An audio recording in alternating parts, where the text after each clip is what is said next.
Well, we've managed to find the Wiglets. I had the adults the other day, but there were no sign of the Wiglets, but I am delighted to inform everybody that the Wiglets are both, I would say, safe and well. The one on the right, or at the right of screen at the moment, looks not very happy with life. It did a little bit wet and cold after last night's drizzle. It looks a little bit like, you know, when you got like wet toilet paper or wet tissue paper stuck on the top of his head. But I've noticed there's a marked size difference between these two, and I don't know whether that is just because of one is getting more food than the other. It's normal with two chicks. One will generally get the lion's share, as it were, and grows bigger, and then it's sort of a knock-on effect. But the other one looks to be in reasonably good health, and they look like they're still friends about it, at least. The other one actually looked as if it was sort of resting its head on the bigger one's shoulder earlier, maybe using its bigger bulk for a little bit of shelter from the wind down here. But nice to see them out and about. They're exploring further and further away from their nest. They're probably about 60-70 metres away from the nest where they hatched. I haven't seen the adults this morning, but very, very nice to see the Wiglets. They are growing up quickly, and it won't be long until they start going off on their own.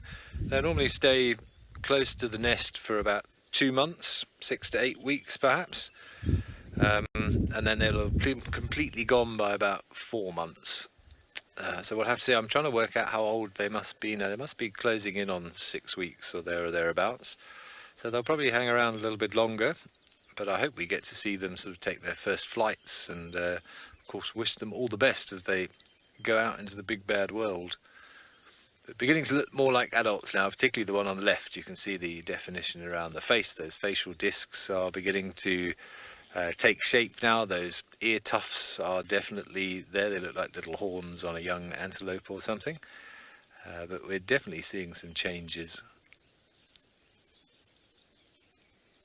But I was very surprised with the marked size difference between the two of them. It could just be the way they're sitting, of course, but it certainly seems to me that the one on the left is far larger. And you can see it seems to be a bit further along in terms of development. It's not quite as fluffy as the one on the right.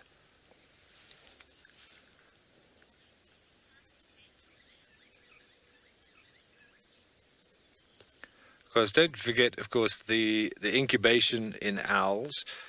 They do have asynchronous hatching as well, so they would normally start incubating the second the first egg is laid, and there'll be a little bit of a delay between the first and the second egg. So one will get a sort of a kickstart in life. In a lot of birds of prey, the second egg is merely there as an insurance policy and is often not abandoned or ignored by the parents. If there's enough food to go around, they will do, but they will focus on that first chick. And unfortunately, the second one often doesn't make it. In owls, it's not quite as extreme as that. It's normal for a few of them to get to adulthood. But potentially, the one on the left did hatch a few days before the one on the right, and has therefore been a little bit more dominant and a bit stronger in terms of getting food from the parents.